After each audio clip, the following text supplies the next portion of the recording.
Abra sua Bíblia em Efésios capítulo de número 2, vamos ler todo o capítulo de número 2 de Efésios, pelo menos aos domingos, nos próximos domingos nós vamos ler o livro todo de Efésios, tá?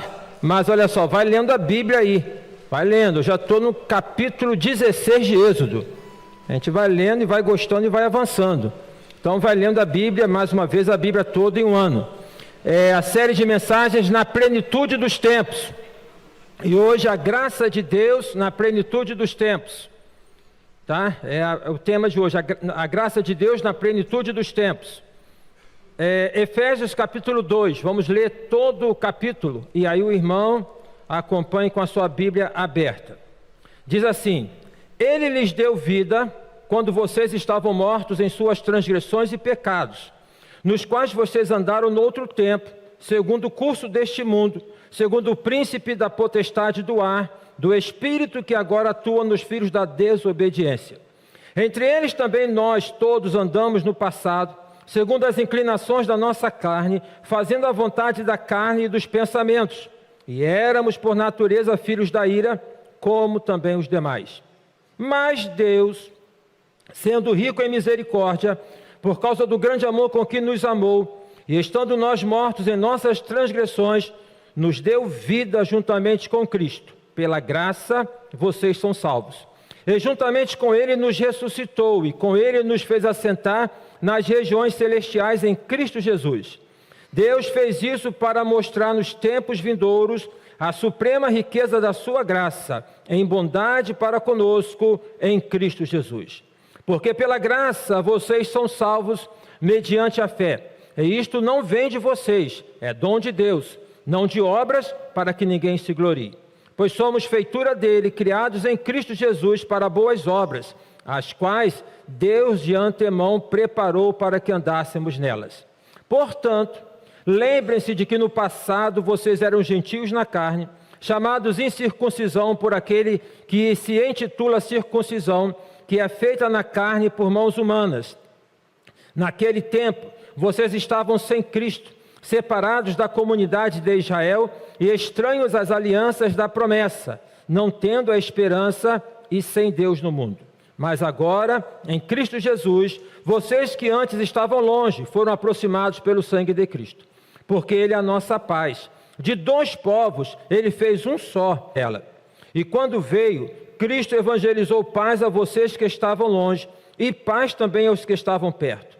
Porque, por meio dele, ambos temos acesso ao Pai em um só Espírito. Família de Deus, edificados sobre o fundamento dos apóstolos e profetas, sendo Ele mesmo, Cristo Jesus, a pedra angular. Nele, todo o edifício, bem ajustado, cresce para ser santuário dedicado ao Senhor. Nele também vocês estão sendo edificados, junto com outros, para serem moradas de Deus no Espírito. Que Deus abençoe a leitura da palavra. Esse texto aqui é muito rico, é muito profundo, e só o capítulo 2 daria uma série de mensagens para nós podermos aqui trabalhar.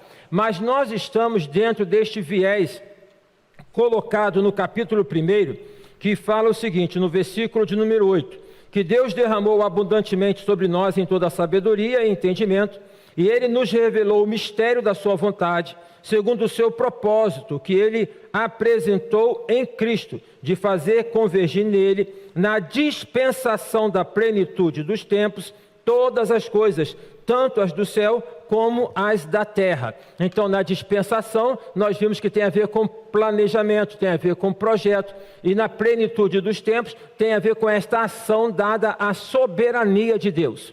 Muito embora esta expressão nos remeta a esta imagem de tempo cronológico, a nossa mente sempre é muito... nós somos assim, somos seres racionais. E por sermos seres racionais, nós pensamos, é claro, racionalmente.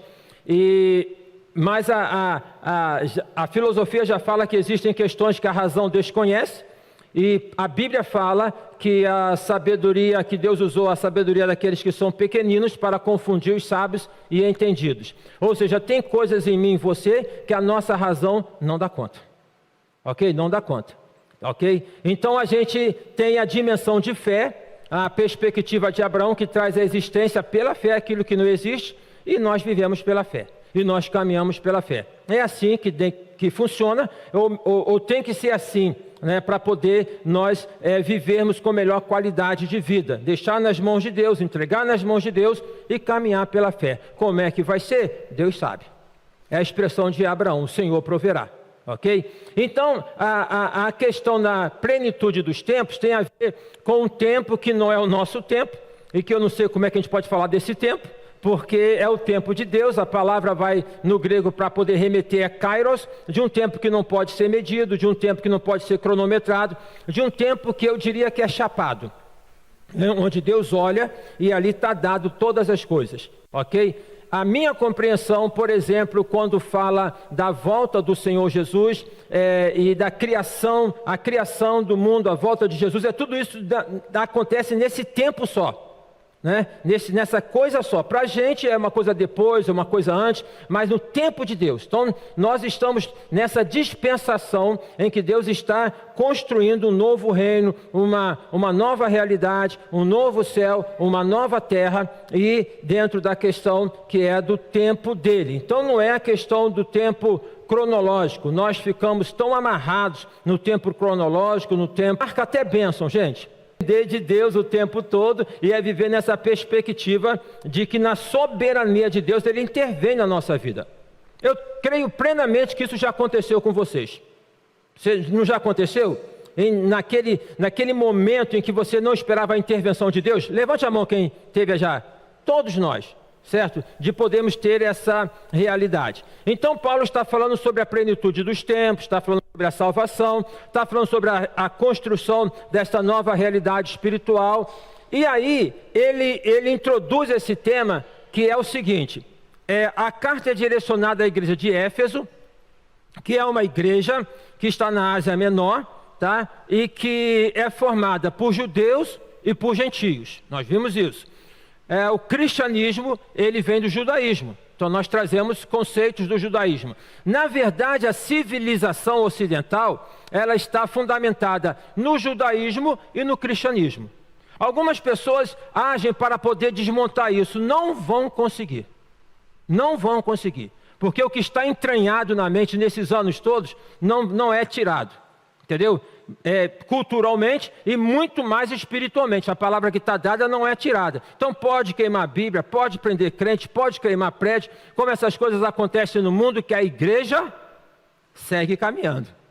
Tá? A igreja do Senhor Jesus, ela segue caminhando. Então Paulo, ele quer dizer para os irmãos de Éfeso, e a quem pense que também é uma carta para outras igrejas da Ásia, que agora é o seguinte: na plenitude dos tempos, tudo aglutina em Jesus, tudo afunila no Senhor Jesus. Então essa dobradiça, de tal maneira que afunilando no Senhor Jesus, essa dobradiça que é o Senhor Jesus, então, muito embora tenha vindo através do judaísmo, não é alguma coisa que está presa ao judaísmo, tá? É algo que está ligado aos judeus e aos gentios.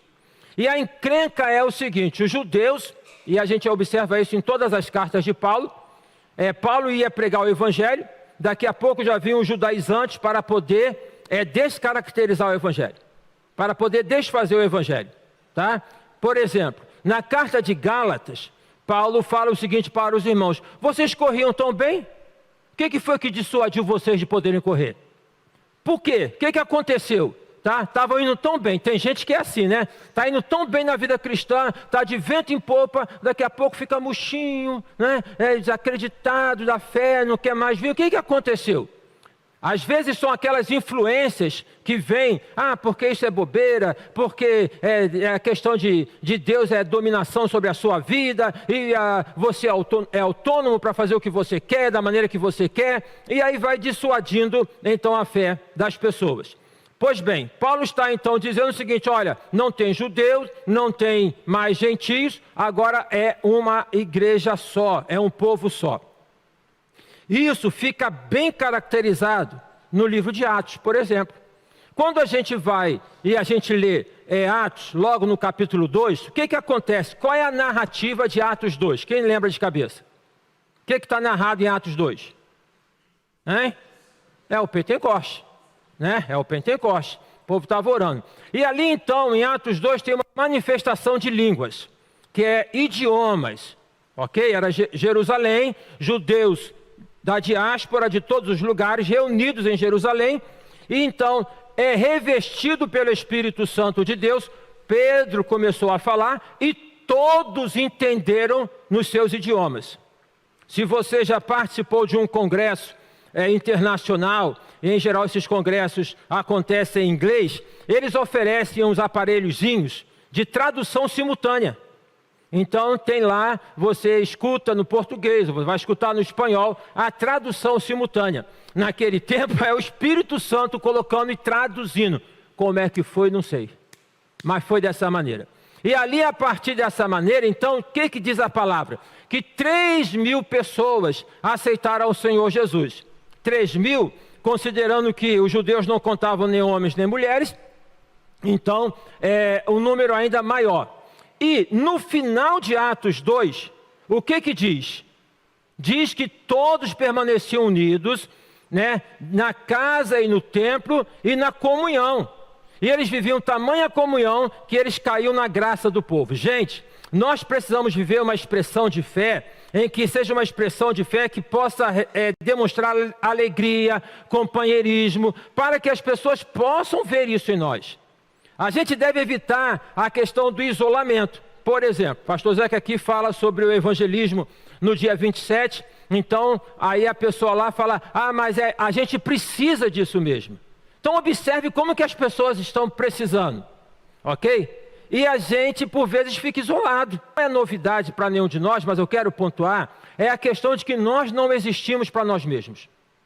Nós não existimos para nós mesmos. Nós existimos para Deus, para podermos cumprir o propósito de Deus, para fazer a vontade de Deus. Existimos para abençoar outras pessoas.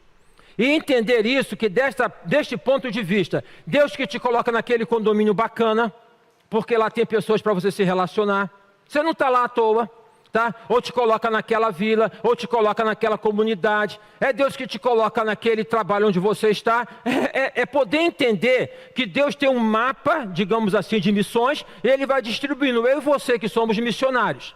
Como nós precisamos de sobrevivência, Ele fala, tudo bem, então seu campo missionário vai ser nesse trabalho. Seu campo missionário vai ser nesse lugar. Então Deus vai agindo desta maneira para que nós possamos nos relacionar com as pessoas, ok? Para podermos alcançar as pessoas. Então, não esqueçamos disso. Nós temos uma missão, e a missão é de poder levar o Evangelho com a graça de Deus e alcançarmos pessoas. Mas isso só é possível nesse contexto da unidade. Então, esta unidade, ela ficou ameaçada lá no início da história da igreja. Paulo batia pesado quando foi no caso de Corinto, quando foi no caso de Gálatas, e em outros, na carta aos Filipenses, rogo a Evódia e a Sintique, que sinto mesmo, porque ele sabia que se a igreja, ali no seu aspecto embrionário, ela não fosse unida, perderia a dimensão de alcançar as pessoas. Então, lutou por essa unidade. E aí ele fala agora o seguinte, olha, vocês, judeus e gentios, vocês formam um povo só. Também em Atos, se você está lembrado, lá no capítulo 15, tem um concílio. É o primeiro concílio que acontece, está lá em Jerusalém. E o concílio é o seguinte, Paulo é chamado para poder explicar esse negócio, de poder levar o evangelho abrindo mão da prática da circuncisão. Olha, se você já começou a ler a Bíblia, você vai observar que quando Deus chamou Abraão, Deus vai falar para Abraão para poder se circuncidar, tá? Também quando chega na saída do povo de Israel do Egito, está lá dado como imperativo para poder se circuncidar. É a operação da fimose, ok? No Velho Testamento vai falar que essa circuncisão é do coração, né? Para poder circuncidar o coração. Mas ficou entranhado na mente, então, de que era tão somente uma marca, e ainda hoje é uma marca do judaísmo. Então a criança, em determinado momento da vida dela, da idade, ela é circuncidada, tem todo aquele cerimonial, não sei nem se é a idade, acho que é bem na tenridade. Então tem aquela questão de que ela é inserida na cultura judaica, ok? o que Paulo então chega lá em Atos, no capítulo 15, e fala no concílio, é o seguinte: gente, não há necessidade disso. Essa é uma prática judaica, não é para poder levar para eles fazerem isso. E há toda uma discussão, e ali os apóstolos vão referendar a prática de Paulo. Não é pelo legalismo, você continue pregando o evangelho da graça. Meus queridos e meus amados irmãos, vamos pregar o evangelho da graça. E para pregar o evangelho da graça, tem que ter graça. Deixa-me falar uma coisa aqui. Quantos fizeram check-up no ano passado? Quem levante a mão. Quem não fez vai ser castigado. Entendeu? Brincadeira. Procura lá e faça. Quando você faz um check-up, quando a gente procura o médico, e ele passa medicamentos, os medicamentos que o médico receita para a gente, ele toma aqueles medicamentos para saber se é bom? Né? Tem irmãos aqui que são médicos. O médico tem que tomar o medicamento? Não, porque na medicina, na técnica da medicina, tem lá o que é dado daquele medicamento, e ele passa por aquilo que é dado, aprovado, e dessa maneira, porque a medicina é uma técnica. Agora, a graça de Deus não se passa por técnica. A graça de Deus só pode passar quem a tem, quem a possui, quem abre o coração para ter. Porque é uma questão que não é técnica, é espiritual. Então nós não podemos deixar de lado a técnica de evangelizar com 4 pontos, a técnica de poder evangelizar com o testemunho em 1 minuto. A gente não pode assim falar que isso não tem o seu valor, mas o evangelho não é técnica. Pela técnica a gente não consegue ninguém. É graça, porque a graça toca no coração das pessoas. E a graça não é alguma coisa que nós impomos às pessoas. A graça é algo que nós transmitimos naturalmente para as pessoas. Então, para poder falar do evangelho, nós precisamos falar com graça, ok? Então, Paulo, ele ali no concílio, ele tem esse referendo para poder continuar no evangelho da graça. Pois bem, a graça é um tema muito importante na carta de Paulo aos Romanos, de onde Martim Lutero, Martim Lutero, o grande reformador, né? Ele vai estudando, lê a carta aos Romanos, ele vai entender a justificação pela fé, o conceito da graça. Então ele vai falar, não precisa desse negócio de ficar fazendo penitência, pagando, é a graça de Deus, onde tem a questão da reforma protestante. O tema da graça aparece em praticamente todas as cartas paulinas. Aparece de uma maneira mais específica aqui também em Efésios. Especificamente, mais contundentemente aqui, no capítulo 2. Pela graça sois salvos por meio da fé, e isto não vem de vós, é dom de Deus. Vamos lá.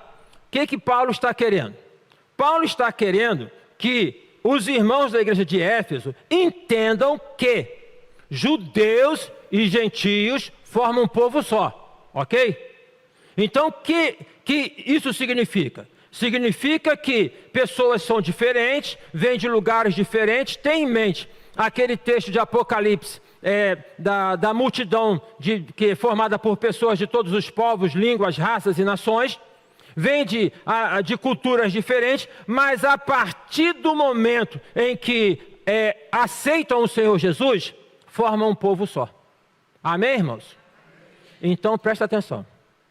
Você não é igual a quem está do teu lado. Você não é igual a quem está sentado à sua frente, nem quem está sentado atrás de você. Você não é igual às pessoas nem da sua casa. Agora, isso não significa dizer que você vai disputar. Porque no aspecto espiritual, nós somos chamados a convergir e não a divergir. Entendeu? As nossas diferenças para que nós possamos construir uma unidade. Para nós construirmos uma unidade. É uma beleza nisso, para podermos construir essa unidade. É dentro deste objetivo que Paulo vai falar da graça de Deus. Eu achei isso muito interessante. Eu achei isso muito legal. Por quê? Ele poderia já, conhecendo Paulo como nós conhecemos pelas Escrituras, ele já poderia começar metendo o pé na porta. Por exemplo, como no caso da igreja na carta aos Coríntios. Só que a realidade da igreja de Corinto era uma realidade diferente. Lá a divisão já estava dada. E aqui na igreja de Éfeso, o que há é uma questão de um mal entendido, né? de uma não aproximação devida entre judeus e gentios. Então, há toda uma construção que Paulo faz para poder falar da graça. Isso é muito legal. Isso é muito legal. No final, nós vamos observar aqui no capítulo 2, aonde ele quer chegar. Mas ele começa, então, a partir dessa compreensão. Como é que ele faz isso? Por exemplo, aí com a sua Bíblia aberta, você observa. Do versículo 1 ao versículo de número 3, ele fala da realidade antes de Cristo. Antes de Cristo, tá? Então ele fala, ele lhes deu vida quando vocês estavam mortos em suas transgressões e pecados, nos quais vocês andaram noutro tempo, segundo o curso deste mundo. Então o mundo tem um curso. O mundo tem um curso, mas nós não podemos andar no curso do mundo. Ok? O mundo tem um curso, mas nós não andamos no curso do mundo. Nós, na verdade, andamos na contramão, então, deste curso. Segundo o curso deste mundo, segundo o príncipe da potestade do ar. O que significa príncipe da potestade do ar? Quando o inimigo se apresenta perante... No livro de Jó, quando o diabo se apresenta perante Deus, Deus pergunta a ele, de onde você vem? O que ele disse? De rodear a terra e passear por ela. Potestade do ar. Entendeu? Então há essa questão desse ar que vai aí ficando pesado. Interessante que ontem nós estávamos no shopping, eu e Simone, e ali então tinha um negocinho de plantas, tá? E para poder, Simone gostou, vai para lá, vem para cá, e olha, e não sei o quê. Aí a vendedora fala assim, essa plantinha aqui, ela é boa para poder tirar, como é que ela falou? A energia negativa do ambiente. Aí eu falei, minha senhora, não precisa disso não. A gente não quer isso não.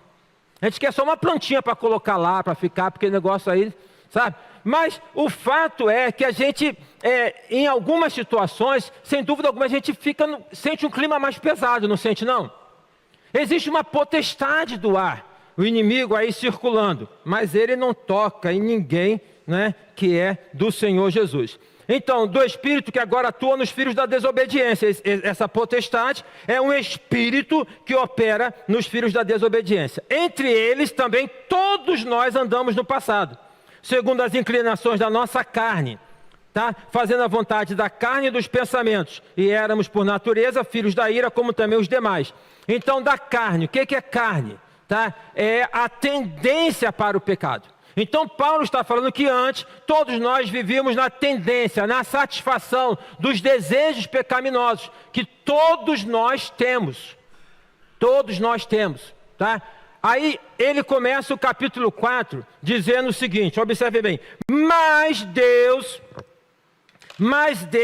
sendo rico em misericórdia, aí ele vai então discorrer sobre essa questão. Quem éramos e quem nós somos. Podemos dizer que assim, a divisão no capítulo 2. Quem éramos e quem nós somos. Vamos lá. Você reconhece quem você era? Você reconhece quem você era? Esse é um problema para pessoas que são criadas na igreja. Problema em parte. Por quê? Pessoas como eu, que foram criadas na igreja, quando houve um testemunho de alguém que veio sem ter experiência, porque eu passei por isso, há um questionamento, mas será que eu sou convertido? Porque fica aquela construção de que ser convertido é essa coisa mirabolante, essa coisa assim. Cada experiência é uma experiência, e presta bem atenção, se eu e você não passamos por essa experiência de experimentar as coisas que são do mundo, nós somos agraciados. Nós fomos agraciados, porque todos os testemunhos que eu ouço, as pessoas falam do que elas passaram, muito embora naquele momento achando que era algo positivo, mas todos os testemunhos que nós ouvimos falando como que aquilo foi negativo para elas. Então, quem nasce no berço cristão, digamos assim, e toma isso como convicção de fé, tem uma questão a mais, concorda comigo?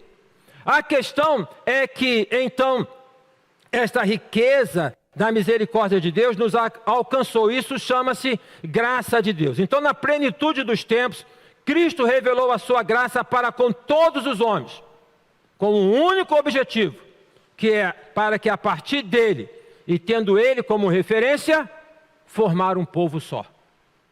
Então, na plenitude dos tempos, Deus revelou a graça dele em Cristo, tendo como único objetivo, para que a partir dele, de Cristo, e com ele, com Cristo, nós possamos então viver numa perspectiva que é de um povo só. Então nós somos diferentes, viemos de culturas diferentes, de experiências diferentes, mas não fomos colocados como num viveiro para ficar nos digladiando, para ficarmos brigando. Pelo contrário, nós, diferentes que nós somos, nós fomos colocados dentro de um contexto único, que é a Igreja de Cristo, para exercermos a mutualidade, que é amar uns aos outros, orar uns pelos outros, perdoar uns aos outros, e isso como dimensão da graça de Deus. Porque ninguém perdoa alguém na marra. É aí que está uma questão de falar sobre o perdão. A gente fala do perdão, porque tem que perdoar, tem que perdoar. Apresenta o esquema do perdão, mas isso não resolve se a pessoa não tiver no coração. Ninguém perdoa o outro na marra. Se você tem lá um ressentimento por alguma pessoa, pode ser o caso, tá? Acontece. Você sabe que está errado. Eu tive um momento na minha vida em que isso ficou claro para mim. Eu tinha um ressentimento grande, né? Do meu pai. E aquilo era claro para mim. E me fazia mal e eu sabia que estava errado. Mas só que eu não conseguia me livrar. A maneira que eu consegui me livrar foi falando: Senhor, eu tenho esse sentimento, é dessa maneira, eu não estou conseguindo, eu sei que está errado, me ajuda. E a minha experiência é que quando lá nos 18 anos nós entrávamos aqui para o coral para cantar, porque por incrível que pareça eu cantava no coral, não é? E ali então começou a cantar: vem, visita a tua igreja. Eu comecei a chorar. E ali Deus libertou. Está entendendo? Então não é alguma coisa, se você está com dificuldade de poder perdoar alguém, não fica se cobrando, se culpando, e nem mascara esse perdão. Fala: Senhor, estou com raiva, eu estou com dificuldade em perdoar, está complicado, que a vontade é de matar, é de esganar, é de deletar. Mas eu sei que não é correto, que não é coerente, me dê graça para poder fazer isso. É a graça de Deus, então, que nos coloca para que possamos viver dentro desta perspectiva, tá? De nos relacionarmos uns com os outros, porque nós temos isso dentro do nosso coração. Então, nós não podemos ter uma vivência, presta bem atenção nisso, a gente não pode se acostumar a ser crente. A gente não pode acostumar com a questão de igreja. Isso é formalismo. Não pode acostumar. Crente não pode ficar acostumado. Se tem uma coisa que o crente tem que vivenciar sempre, é um certo inconformismo. Porque se formos conformados, fica tudo como antes no País dos Abrantes. Entendeu? Então tem que ter um inconformismo. Tem que ter uma questão de um ideal de mudança, um ideal de transformação. Uma marca que temos nesse tempo, né, nesse século, é essa marca dessa acomodação. Vocês percebem isso? Por isso que Bauman, que foi um sociólogo, vai falar da modernidade líquida, porque não tem profundidade, né? A gente não vê muito aquela questão de querer mudar. Aí estamos sendo cozinhados que nem sapo na panela, esquentando de pouquinho em pouquinho. Daqui a pouco está pronto, está cozido, está morto. As coisas não são assim tão ferozes. Nenhuma pessoa que, por exemplo, vai cair ou cai num pecado, ela cai de uma maneira tão feroz.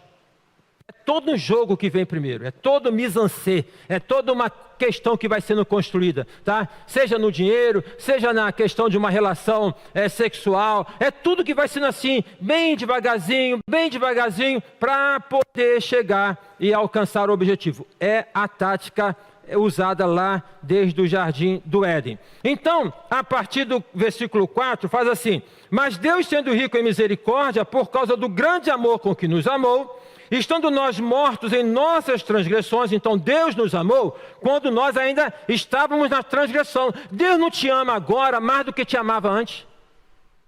Quando você fazia besteira, Deus já estava demonstrando amor para com você. Está entendendo? Então, é esta realidade. Ele, então, nos deu vida juntamente com Cristo. Então, nesta realidade, neste sufoco, Deus nos deu vida juntamente com Cristo. Aceitar a Cristo como Salvador é poder usufruir de vida, é ter vida. Por que isso? O que significa isso? Porque quando você aceita Jesus como Salvador, você não entrega a sua vida para Ele? Sim ou não? Então, fala sério, para que a gente vai se preocupar se já entregou para Ele? Mas olha a gente aí, não estou falando de você, estou falando de mim. Olha a gente aí se preocupado. Mas a gente não entregou a vida para Ele, gente? Não colocou nas mãos dEle? E preste bem atenção. Se você, quando entrega algo da sua confiança para alguém que você confia, eu usei até essa figura na mensagem do domingo passado. Você precisa passear e aí o filho deixa na casa dos pais. Se você deixou na casa dos pais é porque você confia nos pais. Aí você foi passear, você fica tranquilo.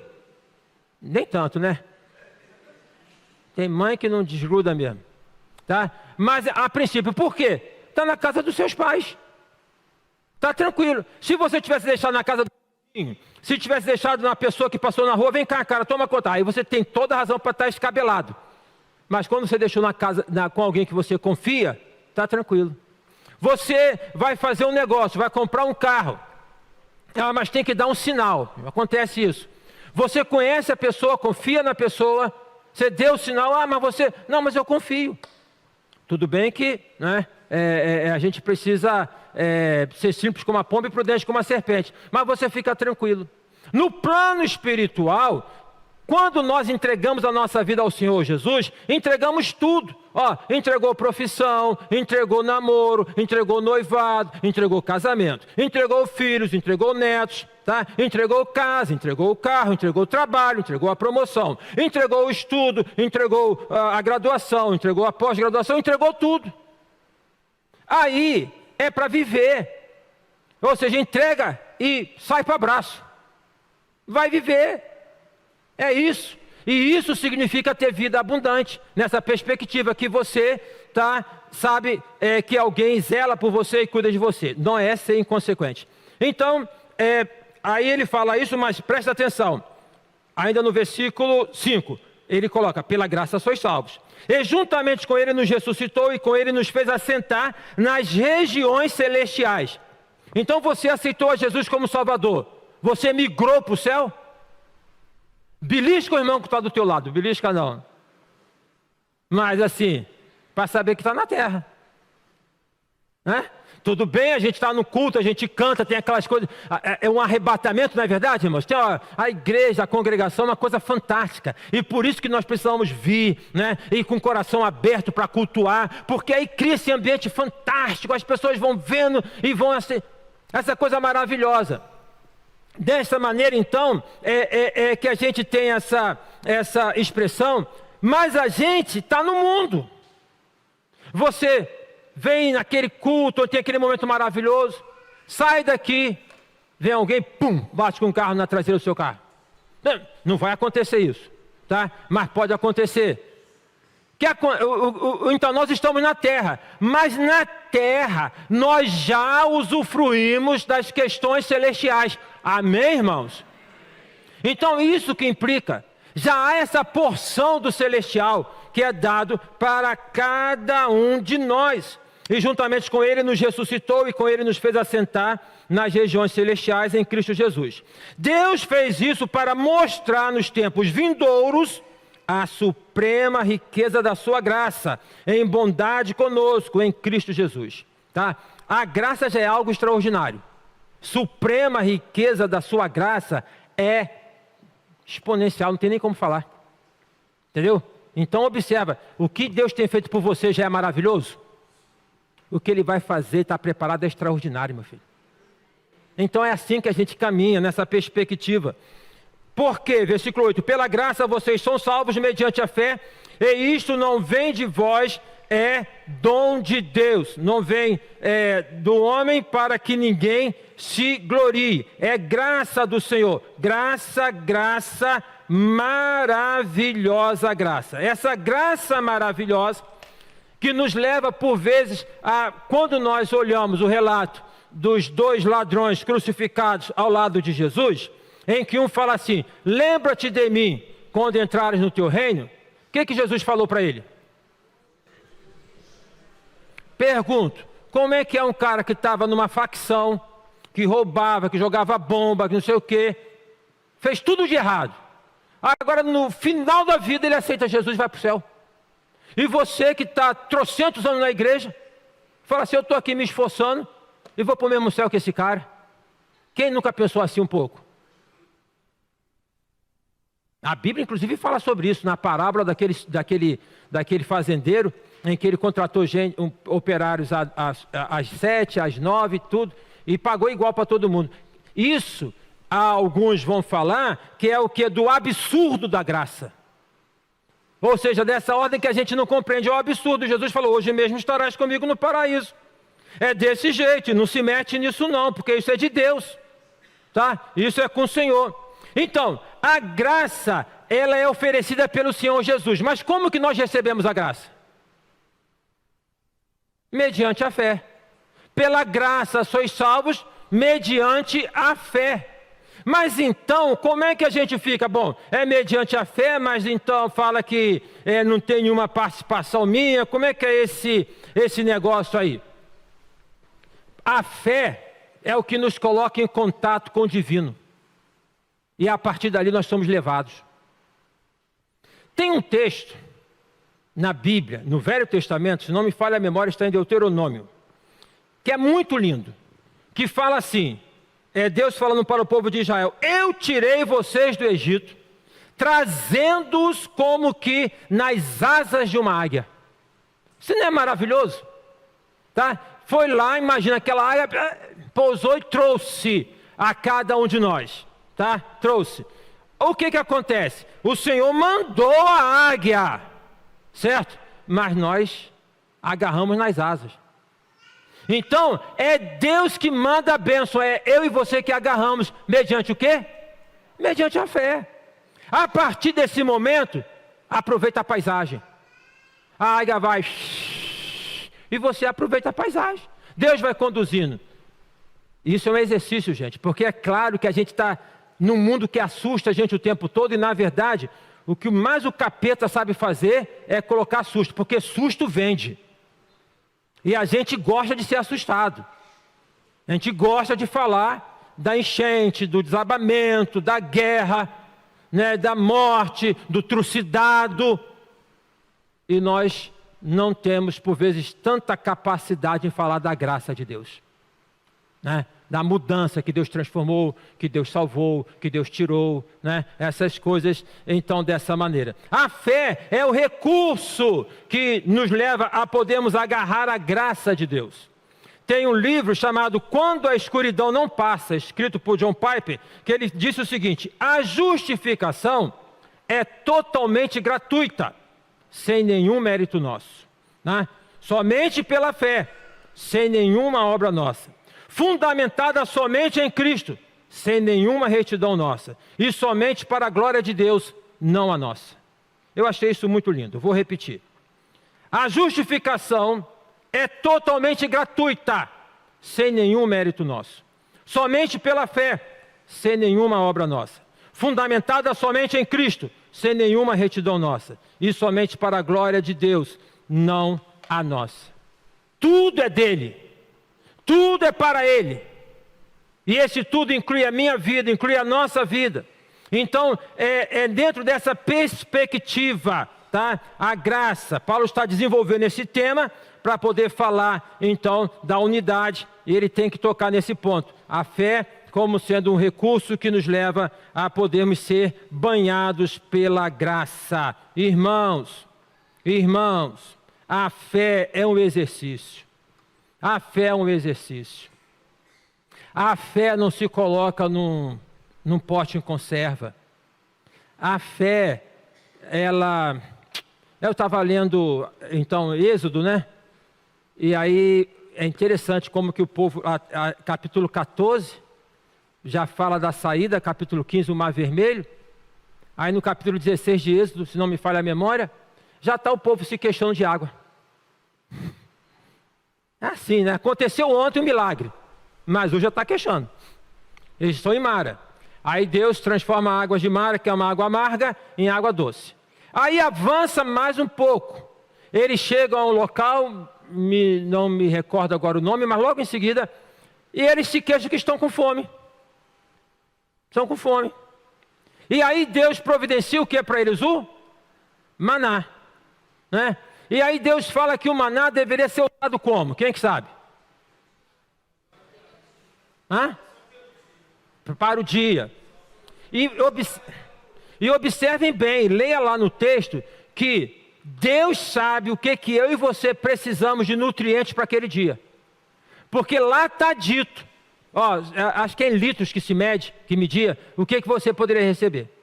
Aí o texto fala para pegar o maná, preparar uma despensa e guardar, não é isso? O que fala? Pega para o dia. O que alguns fizeram? Fizeram o que eu e você fazemos. Como é que vai ser? Vou estocar. Vou guardar. Né? Vou juntar dinheiro. Porque eu não sei o que vem amanhã. Amanhã vai ficar brabo. E aí você faz isso.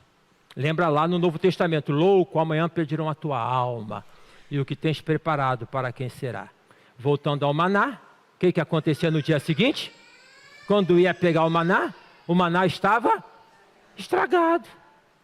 Não guarda que estraga. Renova a confiança e a fé. Observem bem, isso não é um convite à displicência, um convite à preguiça, um convite para poder falar, não, Deus está no controle, vou ficar em casa aqui na rede, né? Jornal de letra grande, ou então tablet na fonte 35, como é que eu estou aqui, para poder ler, e sapato largo. Não, você tem que fazer a tua parte. Mas isso não é fazer toda a parte, porque nunca conseguirá. Aí, irmãos, a partir agora do versículo 11, fala assim, portanto, lembre-se de que no passado vocês eram gentios na carne, chamados em circuncisão, por aqueles que intitulam circuncisão, lá o concílio de Atos, que é feita na carne por mãos humanas. Naquele tempo vocês estavam sem Cristo, separados da comunidade de Israel e estranhas alianças da promessa, não tendo esperança e sem Deus no mundo. Mas agora em Cristo Jesus, vocês que antes estavam longe, foram aproximados pelo sangue de Cristo. Aleluia! Porque Ele é a nossa paz. De dois povos Ele fez um só, e na sua carne derrubou a parede de separação que estava no meio, a inimizade. Gente, não pode ter parede entre a gente. A nossa igreja, né? Nós nos reunimos, sábado que vem nós vamos ter reunião com os líderes dos ministérios. Nós nos reunimos por ministérios. Ministério de jovens, adolescentes, de crianças. Mas ministério não é gueto. Não tem igrejinha dentro da igreja. Todos os líderes compreendem isso e louvado seja Deus. Porque tudo vai desaguar na igreja. Né? Que é a congregação. E da igreja deságua onde? No reino de Deus. Então, não pode ter parede. As nossas divisões são meramente didáticas. Meramente didáticas. Nada mais do que didáticas. Então não tem aquela questão que a gente vai se agarrar. Esse púlpito é meu. Eu sou o pastor, eu estou agarrado. Não, não é meu. Eu estou aqui enquanto Deus quiser que eu esteja aqui. É assim que funciona. Tá? E nós, então, vivemos nessa dispensação, sem paredes, sem encrenca. Ou melhor, se tem encrenca, a gente vai resolver a encrenca. Então derrubou a parede de inimizade, Cristo aboliu a lei dos mandamentos na forma de ordenanças, para que dos dois criasse em si mesmo uma nova humanidade. Olha só, gente, o pessoal no mundo fala sobre uma nova humanidade, nova era. E a gente fala, vem uma nova era. O cristão já é o precursor da nova era há muito tempo. A nova era começou em Jesus Cristo. Amém, irmãos? É que eles não entendem isso, a gente não pode culpá-los porque não tem o discernimento. Nós temos que orar por eles para que possa alcançá-los e nós irmos até eles. Mas então tem esta perspectiva de uma nova humanidade, porque essa humanidade tem tempo aí de validade. Então, fazendo a paz, reconciliar-se-amos em um só corpo com Deus por meio da cruz, destruindo a inimizade por meio dela. Então, a cruz, quando fala para destruir a inimizade, os irmãos que são pedreiros, levantam uma parede, ou tem uma parede, aí você quer ampliar a cozinha, quer ampliar o quarto, mas tem uma parede. O que você faz com aquela parede? Derruba. Se não tem coluna, derruba a parede. Preste atenção. Tem colunas na igreja, doutrinas que a gente não mexe. Que é a doutrina bíblica. É doutrina, pontos, colunas. Mas parede a gente pode mexer. Parede, enquanto hábitos, enquanto formato, a gente pode mexer à vontade. Ah, porque no meu tempo nunca foi assim. É verdade, no seu tempo não era, mas agora é outro tempo. Ah, porque... Não é assim, entendeu? Então parede a gente pode formar, a gente pode mexer. A gente só não pode mexer na doutrina. Os irmãos compreendem isso? Aí, fala o seguinte, que destruiu a parede. Para tirar uma parede, você vai usar o quê? Usa o quê? Marreta. Para destruir a parede de inimizade que nos separava, o que foi usado? Que instrumento foi usado? A cruz de Cristo. A cruz. Então, na cruz foi marretando. Você não é melhor do que ninguém, você não é mais do que ninguém, você não é isso, vamos derrubar essa parede, deixa de ser besta, vamos lá, entendeu? Foi derrubando a parede, Então a cruz derrubou a parede, a cruz naquela haste horizontal, ela mostra que todos nós estamos debaixo de uma coisa só, que é a graça do Senhor. Não tem mais, não tem menos. Isso é muito bonito. E aí então...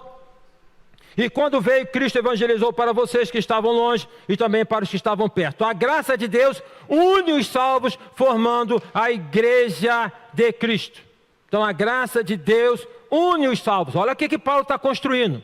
É isso que ele quer falar. Então ele está falando, olha só, para com esse negócio de judaísmo, tá? Parem de ficar pensando que vocês são gentios. Vocês agora formam um povo só. Marreta na parede. Marreta na parede, é um povo só. Aí caminhando para o final, diz assim, versículo 19: assim vocês não são mais estrangeiros e peregrinos, isso é lindo, mas concidadãos dos santos e membros da família de Deus. Tem uma música que a gente cantava, Leônidas, como é que lá no seu tempo também, eu já faço, vem fazer da família de Deus, da família de Deus, precisa fazer parte da família de Deus. Lembra não? Ah, vocês também? Cantava aí, acho que era o Grupo Elo. Eu vou lembrar. Procura aí no YouTube, não, procura não, depois a gente vê. Venha fazer parte da família de Deus, venha fazer parte da família de Deus, precisa fazer parte da família de Deus. É isso, tá? Então, nós somos família de Deus, edificados sobre o fundamento dos apóstolos e profetas, doutrina. Apóstolos e profetas, doutrina, tá? Sendo ele mesmo, Cristo Jesus, a pedra angular, a partir dele. Aí agora sim, nele todo edifício bem ajustado cresce para ser um santuário dedicado ao Senhor. Nele também vocês sendo edificados, juntamente com os outros, para serem morada de Deus no Espírito. Então Paulo fala da graça, quem nós éramos, quem nós somos, a graça que nos une, nos constitui enquanto igreja. Aí eu pergunto, para quê? Somos igreja para quê? Para nós nos reunirmos aqui de domingo a domingo? É bênção isso, mas é só isso? Hoje, a irmã Solange Santos passou para mim uma mensagem daquela missionária, como é que é o nome dela? Gisalva, que foi feita uma viagem missionária lá no Nordeste e tal, e ela adquiriu uma propriedade, uma casa velha, e está fazendo o embolso da casa, reformando a casa. Aí fala assim, Solange, está faltando piso, como que eu sei? As pessoas sabem quem vão pedir, né? Que pode ajudar. Aí a Solange passou mensagem para mim. Aí eu falei no meu nome e no seu nome que nós vamos ajudar. Eu não sei. Passou mensagem hoje num grupo de pastores, falando que com a chuva de ontem, ele é pastor e que igreja mesmo? Oswaldo Cruz, alguma coisa por ali, né? Barros Filho, que com a chuva cresceu o volume lá do rio e inundou parte da igreja, tá como se fosse sem poder ter culto. Aí vai fazer uma rampa. O que eu puder fazer, eu vou fazer. Então nós somos igreja para fazer missões. Nós somos igreja para podermos praticar ação social. Mas nós somos igreja acima de tudo para quê, meus irmãos? Vamos abrir a Bíblia em 1 Pedro. E aí nós vamos concluir com isso. Os irmãos do louvor já podem até vir para cá, né? 1 Pedro, capítulo de número 2. Porque toda essa construção, Paulo está falando, olha, vocês formam um povo só, é a graça de Deus, pegou vocês diferentes, colocou, agora vocês formam a igreja, é um povo só. Aí agora ele fala para que edifício cresça. Edifício crescer é o quê? Edifício crescer, de que crescimento é esse? É crescer mais um andar aqui? Pessoas, em nome de Jesus, vamos orar por isso, nesse ano, para nós batizarmos 3 vezes mais o número que batizamos no ano passado. Mas isso é só para cantar, fazer barulho não. Mas isso, o que acontece? Não é só meta assim, isso passa para a gente orar pelas pessoas, sentir, porque ninguém vai prestar atenção na tua mensagem se você não se importar com ela. Não vai prestar atenção na sua, na minha. Então a questão é crescer, é gente. Deus gosta de gente, tá? E aí, então diz assim, portanto, 1 Pedro 2, versículo 7, portanto, para vocês os que creem, esta pedra é preciosa, Jesus Cristo. Mas para os descrentes, a pedra que os construtores rejeitaram, essa veio a ser a pedra angular, e pedra de tropeço e rocha de ofensa. São estes os que tropeçam na palavra, sendo desobedientes para o que também foram destinados. Agora, vocês, nós, Igreja do Lins, nós, porém, vocês são geração eleita, sacerdócio real, nação santa, povo da propriedade exclusiva de Deus, a fim de quê, meus irmãos? De proclamar as virtudes daquele que o chamou das trevas para a sua maravilhosa luz. Nós existimos para quê, meus irmãos? Para proclamarmos as virtudes daquele que nos chamou das trevas para a sua maravilhosa luz. Nós existimos para quê, meus irmãos? Para proclamarmos as virtudes daquele que nos chamou das trevas para a sua maravilhosa luz. Em nome de Jesus, meus irmãos, em nome de Jesus, tudo que nós fizermos nesse ano, tudo que nós fizermos, nós vamos fazer para glorificar o nome de Deus e para alcançar vidas, amém, irmãos? Se não for para ser assim, nós não vamos fazer. Irmão, faz uma festa social, mas tem não crente? É para alcançar vidas. Irmãos, nós vamos lá para a praça para poder evangelizar, mas nós não vamos montar e desmontar e depois não. Quem vier de lá, a gente tem que acompanhar. Nós vamos para a rua, nós vamos para as células. As células é um recurso extraordinário que nós não estamos sabendo utilizar. Nós não estamos sabendo utilizar. É um recurso maravilhoso de relacionamento. Nós precisamos ter essa visão de alcançar pessoas, de abraçar pessoas de todos os povos, todas as línguas. Não importa a roupa delas, não importa se está barbado, se está com barba feita, não importa se é heterossexual, se é homossexual. A gente vai alcançar pessoas, alcança as pessoas. Jesus muda as pessoas. Jesus muda as pessoas. Não sou eu que mudo, não é você que muda, é Jesus que muda. E nós precisamos fazer isso, em nome de Jesus. Que Deus nos abençoe, que nos dê graça, para nós fazermos o que Ele pede que nós façamos. Deus nos abençoe.